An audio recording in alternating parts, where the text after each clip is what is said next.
Halo bos geng, balik lagi mobil 123 bersama gua Hadi, dan kali ini kita ada di DoubleTree Hilton dekat Kemayoran nih. Nah, ada apa sih di sini? Nah, kalian bisa jelas lihat di belakang gue ini udah ada Wuling Cloud EV. Nah, kalau kemarin di IMS kita sudah melakukan first impression, kali ini kita akan nyobain mobilnya. Jadi kita akan test drive, terus kemudian kita juga akan bahas tentang fitur-fiturnya yang ada di dalam mobil ini. Gimana sih rasa berkendaranya, terus juga di mobil ini tuh bisa apa aja, karena katanya menarik banget nih. Oke, nggak usah berlama-lama, langsung aja kita bahas, yuk.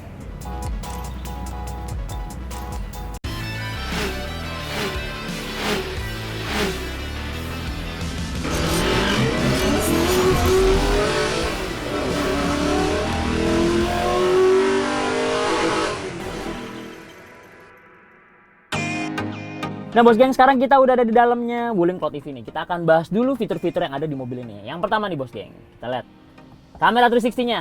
Nih kamera 360-nya udah ada di mobil ini nih. Jadi jelas banget ya. Terus juga megapikselnya kalau bisa dilihat, ini tuh jernih loh teman-teman. Gue nggak tahu exactly tepatnya berapa megapiksel, cuman ini yang kerennya adalah mobil ini tuh bisa diatur nih. Kalau misalnya kalian pengen lihat bagian depan, kalian pencet tombol yang atas nih. Jadi di kamera depan kita akan melihat langsung bagian depan. Bagian kiri, kita tinggal pencet aja bagian kirinya, kita bisa lihat bagian kiri. Sebaliknya juga nih, bagian kanan dan juga belakang. Jadi kamera 360-nya ajib juga nih buat kita lihat-lihat surrounding di sekeliling mobilnya. Terus kemudian kita balik lagi ke home, kita pencet kontrol kendaraan. Mobil ini tuh ada 4 mode berkendara, yaitu Eco Plus, kemudian mode Eco, normal dan juga Sport. Tapi perbedaannya adalah Eco Plus ini rata-rata speednya maksimal tuh hanya sekitar 80 km aja, nggak bisa lebih. Tapi sedangkan yang mode Eco, normal dan Sport ini up to 150 km per jam. Tapi memang perbedaannya adalah tenaganya yang disalurkan dari motor listriknya ke mobilnya. Jadi mungkin kalau misalnya Eco ini lebih pelan naiknya, kalau yang normal bisa lebih cepat. Nah kalau yang Sport jadi lebih agresif lagi. Terus kemudian di sini ada mode pemulihan daya. Ini ada 3 pilihan, yaitu pemulihan yang lemah, standar dan juga kuat. Nah terus juga ini fungsi tombol pada kemudi. Nah di sini kan ada kan kita bisa pilih nih. Maksudnya tombol-tombol yang di setir nih. Ini bisa kita pilih nih opsionalnya, pandangan 360-nya, apa mode mengemudinya, terus kemudian peralihan sumber media. Nanti kita contohin satu-satu tuh. Tuh kayak gini-gini nih. Pedal rem, ini bisa diatur nih teman-teman. Kenapa bisa diatur? Jadi ada comfort, standar dan sport. Saat kita menginjak remnya, kalau comfort itu ya mungkin daya cengkramnya akan lebih sedikit. Jadi ngeremnya itu lebih halus lagi. Kalau standar ya udah normalnya pada orangnya, kita nginjak sesuai dengan kapasitas kaki kita atau tenaga kita. Sedangkan yang sport itu biasanya kalau diinjak dikit dia ngeremnya akan lebih pakem lagi. Jadi perbedaannya antara pengereman sensasinya tuh ada 3 di sini nih teman-teman. Terus juga yang untuk kalau lainnya di sini ada auto hold yang bisa dinyalain dan matiin. Terus kemudian ada ISC-nya bisa dimati nyalain juga. Terus juga mereset ulang tripnya. Lanjut ke pintu dan jendela nih. Ini yang unik nih teman-teman. Mungkin di mobil-mobil lainnya belum ada. Kan memang mobil ini konsepnya itu simplicity ya. Jadi semua itu diatur dalam satu layar besar ini nih. Contohnya ya jendela ini kita nggak perlu pencet-pencet. Biasa itu kan ada tombol-tombol untuk pengaturan jendela kiri kanan ya. Kita tinggal pencet aja di sini nih. Misalnya contoh spion kiri ya, pengaturan kita pencet. Nah, kita tinggal pencet di tombol-tombol sebelah kirinya nih. Tuh, dia gerak-gerak tuh. Begitu juga yang kanan nih, spion kanan kita pencet. Terpindah yang kanan yang berubah tuh. Tuh. Kita ngaturnya tinggal dari sini aja. Dan pengaturannya juga cukup cepat nih teman-teman. Jadi nggak lama. Lipat kaca spion juga bisa kita pencet dari sini aja nih. Nah, spionnya ngelipat. Jadi lebih simpel sebenarnya. Kunci untuk lipat spion. Jadi tuh kalau kita ngunci dari luar, itu otomatis spionnya akan melipat sendiri teman-teman. Nah, tapi ini kayak wajib ya. Jadi biar kita nggak lupa juga kalau lagi parkir di pinggir jalan, kita ngunci mobil otomatis spionnya bisa nutup. Entry tanpa tombol. Nah, terus kemudian buka bagasi saat mendekat. Ini nanti akan kita bahas di bagian pembukaan bagasinya. Nah, bosnya sekarang kita bahas soal lampunya nih yang ada di pengaturan head unit sebesar ini nih. Nah, ini keren banget nih teman-teman. Di sini ada Follow Me Home, yang dimana lampu ini akan otomatis menyala saat kita turun dari mobil saat parkir. Nah, biasanya itu kan kita parkir di tempat gelap kalau malam ya. Untuk di rumah nih, apalagi untuk lingkungan-lingkungan rumah yang gelap. Nah, Follow Me Home ini tadi udah dijelasin fungsinya tuh untuk menerangi jalanan nih. Jadi kita keluar, di sini kita bisa atur nih mau berapa detik, 15 detik kah, 30 detik kah, atau 60 detik. Jadi saat kita lama-lama menjauh dan ini detiknya sudah sampai, ya lampunya mati sendiri otomatis. Nah, ini kemudian di bagian bawahnya nih ada lampu depan nih. Lampu depan juga bisa diatur dari pencetan tombol yang ada di layar nih. Kalau ini off udah jelas mati ya. Kalau auto kita tahu sendiri. Jadi itu bisa secara otomatis nyala atau mati tergantung dengan sinar cahaya yang ada di luar. Jadi misalnya kalau mulai gelap dia bisa nyala otomatis sendiri gitu. Nah, sedangkan low ini ada maksudnya low beam. Yaitu lampu normal aja, kita nyalain lampu dari sini nih. Jadi lampu nyala tuh di bagian depan. Nah, sedangkan kalau positioning ini itu adalah menyalakan lampu senja, teman-teman. Nah, kita tinggal pencet aja di sini. Kalian pasti bingung kan? Terus kalau mau ngedim atau lampu jauhnya gimana? Ternyata masih menggunakan tuas nih, teman-teman. Kita pencet gini tuh, high dimnya nyala. Nah, kan ini kan buat ngedim tipis-tipis ya. Kalau mau nyalain dimnya terus-terusan, kita seperti tuas biasa tuh, dikedepanin sekali, dia akan ngedim. Matinnya juga dipencet ke depannya sekali lagi gitu. Kita juga bisa mengatur ketinggian headlampnya. Jadi mengatur nih, misalnya kurang jauh, kurang naik, tinggal pencet aja. Ini ada level 1, level 2, level 3, dan level 4. Nah, ini juga bagian bawahnya ada ambient light, bisa nyala secara otomatis atau bisa kita nyalain sendiri atau pencet yang auto. Jadi dia otomatis berubah-ubah sendiri. Atau bisa kita matiin kalau kita bosan. Simple. Nah, kita akan lanjut ke bagian ADAS-nya nih, teman-teman. Nah, di sini ADAS-nya tuh ada lengkap juga nih. Jadi untuk mobil yang harganya cukup ekonomis ini kalau nggak salah tuh dibanderol dengan harga 410 jutaan aja, teman-teman. Jadi untuk ukuran mobil listrik yang harganya segitu, sebenarnya ini fitur ADAS-nya cukup lengkap nih. Ada FCW dan AEB. Nah, ini kita bisa mati nyalain juga secara mandiri ya. Kita tinggal pencet aja. Terus kemudian line departure warning juga ada. Kita tinggal mati nyalain aja di sini.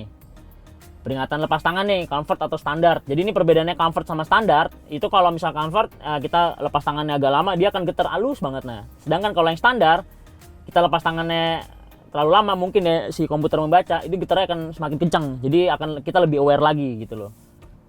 Nah, terus kemudian ke lampu sorot rendah ketika Anda kendaraan lain di depan Anda beralih ke lampu sorot tinggi ketika gelas secara otomatis. Jadi ini adalah memposisikan lampu. Kalau misalnya ada dari lawan arah tuh ada mobil lewat, kita lagi ngedim, dia akan otomatis lampunya akan turun, jadi mati, jadi pakai lampu normal. Nah, sebaliknya kalau misalnya nggak ada mobil, dia akan, misalnya kita lagi pengen ngedim ya lampunya di atas, lampu dimnya nyala gitu, teman-teman. Nah, terus juga ada, saya selain ada di sini juga sebenarnya ada ini nih, adaptive cruise control, teman-teman, yang menurut gue menarik banget. Gue bilang menarik kenapa? Dia itu jadi satu sama tuas transmisi. Jadi kalau misalnya ini kan di sini tuas transmisinya ada di sini, udah nggak pakai knop putar lagi kan. Jadi kalau misalnya bagian kita mau jalan drive ya, kita pencetnya sekali ke bawah. Kalau misalnya mau mundur ya ke atas sekali. Tapi kalau mau nyalain adaptive cruise control ya, kita pencet ke bawah 2 kali. Tek tek. Tuh, ready tuh. Di sini ada simbolnya adaptive cruise control ready. Jadi kita tinggal aturin tuh. Nah, sedangkan untuk pengaturannya speednya itu dari sini, teman-teman. Mau speednya berapa tinggal dinaik turunin dari si tombol yang ada di sebelah kiri setir ini. Ya, secara garis besar fitur-fitur mobil ini sih menarik banget ya. Cukup lengkap, ADAS lengkap, terus kemudian pengaturan lampu juga lengkap. Jadi semuanya kayak misalnya tadi buka bagasi, spion, apapun itu, pengaturannya hanya menggunakan satu layar di depan ini. Jadi lebih simple banget nih. Terus kayak mau nyalain AC juga bisa dari sini nih. Terus juga bisa pakai shortcut nih, teman-teman. Kalau kalian males mencet-mencet kan takutnya lagi nyetir gini kan, kita konsentrasinya keganggu ya gara-gara mau dinginin AC atau ngurangin suhu AC, kita tinggal tuh. Jadi secara otomatis kita pencet tombol ini tuh berubah-ubah sendiri. Nah, kalau misalnya suhunya kita tinggal pencet atas bawah nih. Tuh. Yang tengah nih, knop kan dari knop nih, tinggal naik turunin tuh low. Kiri kanannya untuk besar anginnya. Mantap, simple banget ya tuh. Nah, bos geng, fitur selanjutnya itu di bagian tengah itu ada wireless chargernya. Jadi kalian nggak perlu repot-repot lagi nyolokin kabel untuk ngecas, tinggal taruh handphone kalian di sini, handphonenya akan otomatis mengecas. Dan yang gue paling suka nih, menarik nih, mungkin mobil ini adalah mobil yang memiliki cup holder paling banyak dari semua mobil yang pernah ada. Kita coba hitung ya. Tadi gue ngitung sih sekitaran ada 11 tempat yang bisa buat naruh botol minuman. Nih, bagian tengah aja ada 3 nih, 1, 2, 3.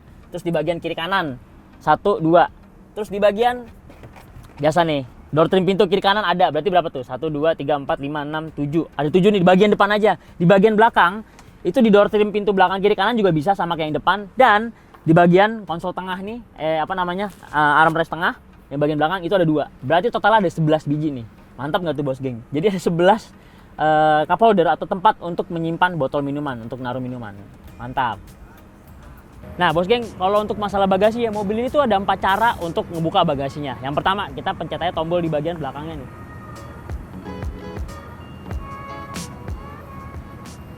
Tuh, ya kan? Voila. Dia sudah power tailgate, jadi atau ngebuka secara otomatis. Kita pencet lagi nih, tutup. Nah, kedua, nggak deketin aja di mobilnya nih, pakai remote ya. Set. Tuh, secara otomatis dia akan ngebuka pintunya. Jadi tinggal tapi dengan catatan kita harus nyalain dulu dari head unit, terus kemudian bawa si remote-nya. Nah, cara yang ketiga bos geng, pakai voice command nih, pakai Win. Halo Wuling. Halo. Buka bagasi. Oke, membuka bagasi. Walah. Nah bos geng, cara yang keempat, tinggal pencet aja nih di sini nih. Tas. Otomatis kebuka. Walah. Nah bos geng, sekarang kita udah ada dalam mobil nih. Kita akan ngerasain impresi berkendaranya. Hal pertama yang gue notice itu adalah joknya yang super empuk. Jadi memang sesuai dengan konsepnya nih teman-teman. Joknya tuh empuk, dia kan cloud ya. Cloud itu awan, awan itu nyaman. Joknya itu nyaman. Dipakai tuh juga nggak bakal pegel atau nggak keras, bener-bener empuk banget tuh. Walaupun memang di sisi kiri kanannya nggak terlalu berasa ya kupingannya untuk nahan badan, tapi seenggaknya mobil ini tuh joknya empuk banget. Nah sekarang kita tuh lagi menggunakan mode berkendara Eco Plus. Nah, dimana tuh Eco Plus tadi udah gue jelasin sebelumnya, itu maksimal batas kecepatannya sekitar 80 km per jam. Nah kan ada 3 lagi tuh, Eco, Normal, dan Sport. Tapi berhubung jalanan ramai, kita akan berusaha ya untuk nyoba masing-masing dari mode berkendara itu sendiri. Nah kita pencet di bagian pengemudi. Terus ini kita mode sekarang mode Eco. Nah, oke, masih normal dibejak. Masih terlalu smooth lah menurut gue. Sekarang kita pencet mode normal nih teman-teman. Nah, tenaganya lebih berasa tuh bejek-bejekannya. Nah sekarang coba kita pencet yang sport. Jambak nggak nih kira-kira? Oh, lumayan loh ternyata. Perbedaannya ada loh. Jadi di antara 3 mode berkendara ini nih berasa juga rasa gentakannya nih dari tenaga mobil si Wuling Cloud EV ini. Nah sedangkan untuk handlingnya, sebenarnya steeringnya itu kalau lagi diem tuh enteng, tiba-tiba tadi pas jalan jadi agak berat. Ini cakep nih, berarti dia sudah istilahnya tuh sudah menggunakan terelektrifikasi lah semuanya bagian steeringnya tuh. Handlingnya terbilang smooth ya, gue nggak bilang ini sharp. Terus juga suspensinya terbilang ini agak sedikit kaku atau keras. Nih di depan ini ada speed bump, kita rasain deh. Dibilang empuk juga enggak, tapi keras juga ya, dia lebih firm sih, lebih. Iya, tapi kalau ngelewatin speed bump dia nggak terlalu keras, agak ada sedikit lembutnya. Jadi mungkin ini kelasnya tuh di middle. Dibilang keras enggak, dibilang empuk enggak. Cuman yang agak gue sedikit notice, ini bagian steeringnya nggak terlalu sharp ya. Lebih ke smooth sih teman-teman. Tuh, gue gerakin steeringnya banyak, tapi dia beloknya sedikit tuh. Tuh, bisa dilihat ya. Jadi memang nggak terlalu sharp bagian handlingnya nih. Tapi yang gue bisa pastikan adalah suspensinya yang pas banget di tengah nih, di middle. Dia nggak terlalu keras, tapi nggak terlalu empuk juga. Tadi kita ngelewatin speed bump, buktinya dedek dia tuh masih terbilang empuk. Tapi pas di bawah jalan, dia tuh ayunan mobilnya rasa suspensinya tuh berasa floatingnya. Jadi di middle lah, firm dia. Mode pemulihan dayanya kan kita kan memiliki 3 pilihan nih, ada lemah, standar, dan juga kuat. Yang tadi udah dijelasin. Ini kalau misal lemah kita lepas gas biasa aja, tapi kalau yang standar, nah dia lebih agak sedikit ngerem. Kita lepas gasnya tuh agak sedikit ngerem. Sedangkan kalau pemulihan yang kuat, kita pencet nih, ngerem banget. Jadi kalau misalnya habis digas, dilepas tuh rasanya kayak ngerem banget, kayak kita mencet rem. Tapi itu pengembalian dayanya jadi di recycle lagi untuk ke tenaga baterainya itu lebih gede, gitu teman-teman. Kita balikin lagi ke lemah ya, yang biasa. Nah bos geng, sekarang kita akan mencoba adaptive cruise control nih. Yang tadi gue bilang ya, kita tinggal pencet tuasnya ke bawah 2 kali. Nah ready tuh. Di speednya tuh 41 nih berarti nih. Kalau mau naik turunin tinggal pencetin aja nih, naikin. Tuh. Dia speednya nambah sendiri tuh. Ini bagian tombol-tombol sebelah kiri nih, setir. Tuh. Dia naik sendiri itu otomatis. Jadi segini aja nih speednya. Tuh. Saya dia ngerem sendiri. Smooth juga loh, terbilang smooth loh. Jadi dia bisa ngatur jarak. Dan juga berapa kilometer ya tinggal diatur aja dari tombol ini nih. Dan pengeremannya juga terbilang smooth. Nah bos geng, sekarang kita lagi ada di tanjakan dan kita akan nyoba fitur AVH dan juga EPB nya. Nih kita sekarang berhentiin aja ya. Sep, ngerem. Kita lepas pedal remnya. Dan ternyata berfungsi dengan baik. Nah sekarang kita tarik handbrake nih, atau electric parking brake. Tuh, dia ngerem tangannya udah aktif tuh. Berasa kok kalau misalnya EPB-nya udah nyala, dia tuh akan berasa kayak mobil agak naik dikit gitu. Nah, kita matiin lagi.